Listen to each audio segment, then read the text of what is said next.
Have you checked the children? Your little mad sometimes. Hi, I'm Chucky. Wanna play? Sometimes that is better. You're gonna need a bigger boat.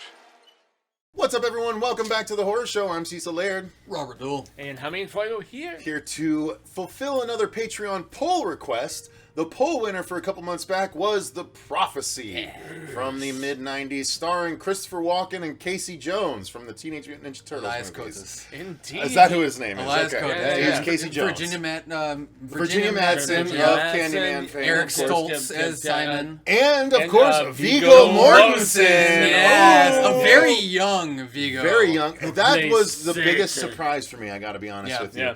Yeah, 'cause he Having doesn't show up obviously until the been end of it. through Yep. the Lord of the Rings movies, Yeah. at this point, when I went back and I saw his name in the credits, I was like, who is he? And then by the time I got to it, I was like, oh my god, he was literally my favorite character in this growing up, and I had totally forgotten that. So, yes, The Prophecy is a great movie that, quite honestly, still holds up, in my opinion. I still really enjoyed it. The first part of it, I was like, ooh, I don't know if this is going to hold up. But by the end, I was like, oh yeah, that definitely still holds up. It was quite good, and there were a lot of little details that made it that much better for me, which I'll get into as we get further into it. But my overall thoughts are, this is personally one of the best religious-themed horror movies in existence. I really, really love it, and I think it's fantastic. Well, there's a lot of religious-themed horror, but as a big Supernatural fan, like fan of the Supernatural, not like necessarily the show, although I'm a fan of that as well. This to me is a tremendous religious-themed supernatural movie. I absolutely love it, and I'm surprised at how well it held up. Oh, no, I definitely agree with you on that and everything. Again, it was nice to come back and revisit this movie and everything after many years of not watching it. And I was actually telling them, I think last week when we were talking about going through this, and it's like, I've actually still never even gotten through any of them past the first one. I have them all. I've That's watched kind them of all. the I same don't look I remember got any last of them. time. Like, really? How the hell? Walken Yeah, was in there- the first three. Yeah. And then there are two very good sequels, if we're going to be fair. You know, aside from that, what I've heard, I don't Yeah. remember them, so I'll take your word for it. Yeah. We need to go through them eventually. Yeah, do. but no, overall and everything, I still thoroughly enjoyed this movie just as the first time when I watched it. Like the graphics and everything still hold up for what we have, because it's practical, and that's the nice thing. Like practical effects, 9 out of 10 times they're still gonna look good 30, 40 years later. But overall, I still dug the hell out of this movie. Fuego? This is one that it's like insanely like home to me, as Cecil knows, because of the fact that I was raised Reformed Baptist, and with the fact that my father was a Bible teacher, the fact that this shit was ingrained into my brain in such a meticulous variety. Yeah, when you see like the Angel War and everybody like stuck on the pikes and all that stuff halfway through the film, one of the best scenes in the movie by any estimates. But I mean, really, more so than anything, it's just the doubt. The fact that you were just supposed to believe something and you are hesitant, as I was myself, and just skepticism and all that other crap.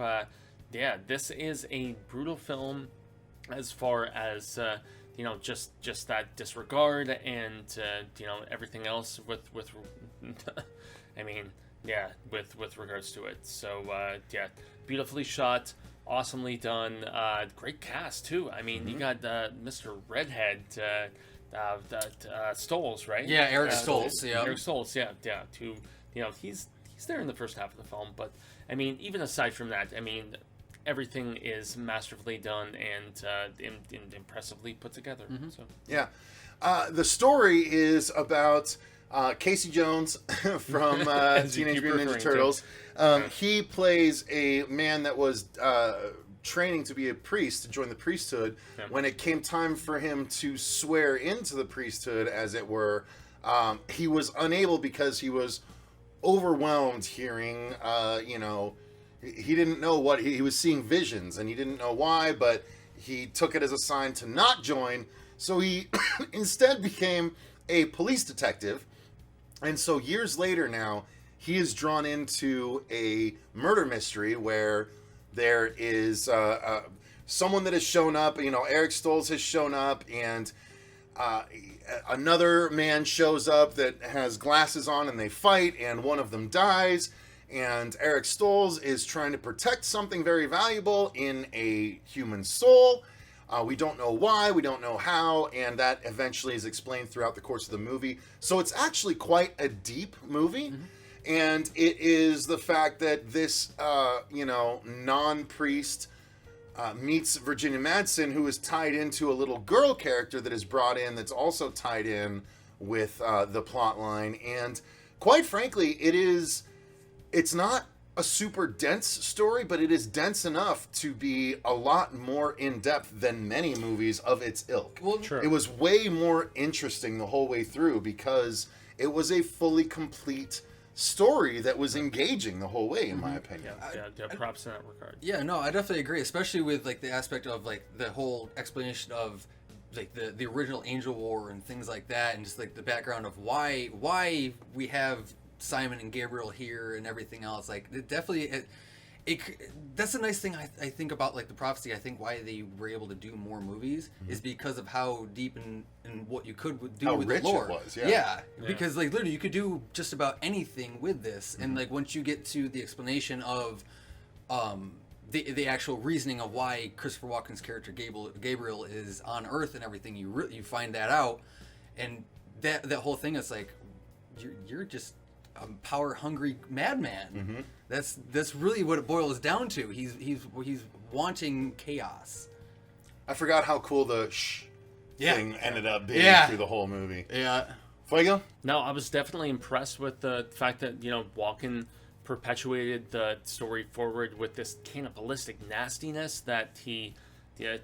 I mean, this is before a lot of people really knew who he was as far as like notability and stuff like that. And yeah, he is, exiled from heaven and all of the aspects of that. So, props to him for just breeding a fearsome villain and yet still having some sort of, I guess, sympathetic aspect, I guess, is the best way that I can describe it. I definitely agree. Like, he has some Yeah, morality I mean, that's to a good him, transition but- to the acting, for Yeah. sure. So it's like, there's one thing I definitely will agree with you on Fuego about Christopher Walken's character is like the venomous of him and everything, but there was a nice like nobility, kind of semi-morality to him. Like he felt Truly. like he was doing the right thing, what should have been done, even though it was the wrong thing. Yeah, so the acting really, it felt like the movie took leads from Christopher Walken, as they should have. I mean, the story was definitely interesting enough, and it was deep and rich, but, Walken really led the charge as the villain of the movie, but you didn't even know kind of what his reasoning was until towards the end, and once the reveal came, it was really interesting, but quite frankly, the acting was strong all the way around. Virginia Madsen, obviously, very strong. The Casey Jones, Elias Koteas. obviously very strong. Even her little girl and everything. Yeah. Like she she didn't have a whole heck of a lot of lines and everything like that, but for what she was in, it was engaging. Like she did a very good She job. had to play a Absolutely. grizzled old war veteran that was evil as hell. And Yeah. And those few scenes where she's possessed and she's talking about, have you ever decapitated a Chinaman or whatever? Yeah. Like all that horrible shit. I mean, it was really different. Blah, blah, Yeah, blah. yeah, It's yeah. like, It was it was dark. It was vicious and different. But Yeah. that's explained though too. It's like why. It's all all, great yeah. acting, though. I mean, it all sets up the story. Indeed. Fuego, take a half step to your left there. We've got a lot of empty space over there. So, Sorry. the acting was all solid, and I mean, the cinematography and the sound design, all of that was really sharp as well. So I'll go with the cinematography first. I feel like it was a very beautifully presented movie, to be honest with you. It was dirty and grungy and grimy at times where it needed to be, but then it was also very elevated at times as well, like with the angel flashback scene. Yeah. But what I loved was every introduction of an angel. One of the details that I love the most about this movie is anytime we see an angel, pretty much, they're perched on something. Yeah. Like they're perched just on a like kind of fence, like hanging they're on perched on the Yeah. back of a chair. Like they're perched like birds, right? Yeah. Like giant birds. And I loved that little detail. Like this movie is full of really smart ideas. And we haven't even gotten to I got to touch on acting wise before we even get into the rest. Viggo Mortensen. Yes. Playing Satan himself. And he, quite Lucifer. honestly, as I was watching this movie, I remembered that there was a scene that he is involved in that I, as a kid, went back and watched over and over. I literally rewound with a friend of mine over and over because it was one of the most creepy scenes I'd ever seen in a movie. And it's when he is the devil. He's just eaten something. He's got blood all over his face. And he's like trying to get them to follow him. And they're like, no, I won't follow you. And he's like, I love you more than Jesus. Yeah. And he whispers it like that. And it's so disturbing. And I got shivers. I got goosebumps all again. It was so well done. So yeah, Viggo Mortensen absolutely killed it. But yeah, the cinematography, presentation, sound design, all of it was just so strong for me. What about for you guys? Oh, I definitely agree and everything. Really, it's like I definitely enjoyed the cinematography aspect. There wasn't really anything that stuck out drastically to me. Okay. It did feel kind of that mid-90s Sure. kind of feel, but it wasn't bad. Like again, we said earlier, like this movie still holds up from beginning to end, and even in between. That's the nice thing about this movie, and I'm always glad to come back and rewatch this because of that. But even like we were talking about with like Viggo Mortensen as Lucifer and everything, like his character was skin crawling. He was very creepy in how he delivered his lines and just the simplicity of it. And The fact that he's on our side, Yeah. well, like that's to a what's one of the degree. most. Yeah, but in the movie's context, he's trying to help He is and everything in the most disturbing effing way. Yeah, Like, I love it. But I because just loved it. in a sense, because it was almost talked as The enemy like, of your enemy. It's what it was. Yeah, but how it almost seemed also too is like he basically like the whole like the role reversal. So like Sure. God is actually evil while Satan is given Yeah, that bad Gabriel rap. is the Avenger, Yeah. whereas Yeah. he's made into the bad guy, and Lucifer is indeed. the evil guy, where he's made into the protector, Yeah. sort of. Yeah, but it's like even for what scenes we do have with Mortensen and everything like that, it's strong. You actually he feels like you would actually come across him and it's like, oh yeah, you are Lucifer. Yeah, you're definitely Lucifer. Yeah. Yeah. It was very well done. And again, Christopher Walken as Gabriel and everything, and just his little small little stories I always like. So basically, like the crest in between your lips is for what 'Cause I tell you every a single secret person, yeah. as you're before you're born, and I tell you shh. And then that's where that little crease comes from. I thought that was a cool little detail, and yeah, like you said, every time he goes, Yeah. quiets people and everything. It's like I always thought back to that. It's like, oh, that's cool. Yeah. Silences them. Something fearsome, formidable. I mean, just build that shit up, man. And Cinematography and all that stuff, and the sound design you were on board for? obviously massively. And Well, not obviously, or I'm not asking, you son of a bitch. It may not be obvious to the viewers. That's why we're here talking. I know. But You've seen it? It looks good. Yeah, obviously I like this movie. What do I need to say about it? I'll It's not talk like to the we're here to audience. review it. No, I'm being shitty. You were totally fine, and yet it is so impressive visually, and Yeah. there is that aspect of the formidable, fearsome nastiness that this film entails, and that's what. Does it hit home more to you because of your religious background? Like, is it more? Hon- I feel like it would honestly, be more it- weighty to Honestly, yes, and I probably forgive it for some of its Transgressions. transgressions. Yeah, if I'm going to be fair about it. Yeah, you. some Forgive of the them all of their sins and all of the sins Not- that transgressed against you. Not completely though, but I mean, this is one of those movies where you have that religious aspect that I am forgiving about the fact that it's like poking fun to a degree. Not It's poking not- fun. it's It's not- just taking a different tack. It's Okay, it's not telling this, like, what if this was the story? Yeah. It's a what if. It's another turn of the wheel, Fuego. It's another Indeed. Bible's turn of the wheel. Indeed it is, man. Yeah. It's another, like Wheel of Ka sort of situation in that regard. If we're gonna The be fair Bible about could that. have very easily gone this Yeah. way. You never know. Yeah, but this one is, it's like kind of rough to watch at times for me. Because of that? Yeah, because of the fact that I still have two parents who are very entrenched and lovingly just affirmed within that sort of religious belief, man, and they don't like me because of the fact that I've disregarded it. So. They don't like the fact that you've disregarded it, not they don't like you because of the fact that you've disregarded they're okay it. with it. But, it's the terminology we need to be careful about. Yeah, exactly. But I mean, you do know that this is a very real thing for most kids who have 100%. been brought up in religious households and stuff like that. Well, dude, so. I mean, don't get me wrong. I was in an Episcopalian grade school from K through 8 where we went to mass 2 times a week, and then I went to a Jesuit high school for 4 years. So I know from the religious raising, but I didn't have the parental, connection that you had to deal with. So trust me, I bow to you in that regard, sir. You had the rougher religious upbringing than as me. Friend, all I learned was that I don't no need to go to mass. Because I get it. I went there for years, twice a week. I'm good on mass. Yeah. Anyway, sidetrack. Yeah, that's where we're at. Last thing we need to talk about is the effects, which, quite honestly, the effects are so minimalized and so well done that they hold up. Like, there wasn't really any Angel that War were like scenes especially. big digital wings or anything like that. Like, all it was all practical that's just rearranged to make a big digital shot of the angels and stuff.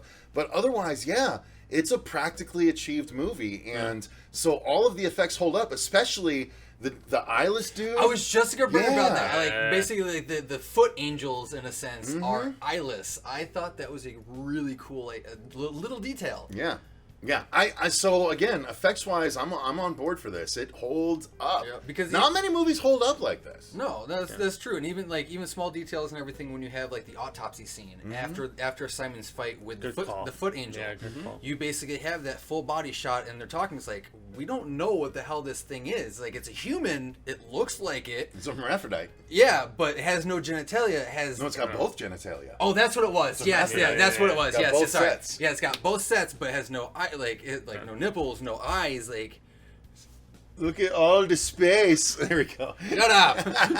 I just keep moving, I'm man. such I'm a sorry. showrunner. I He can't just help likes it. to be near He me. does. He likes to be near I you. do. I love being- this Oh, guy. COVID hug. We're gonna get a bunch of bitches Oh bitching my about god! that. Whoa! Yes, we are. Yeah. So People are anyway, gonna bitch. People are gonna bitch. I'm causing Alexa season. guys, I'm gonna go ahead and say any final thoughts on this one that we want to hit on. Watch it if you guys haven't. If you haven't, if you've somehow missed the prophecy, which again was the impetus for a 5-film series, Truly.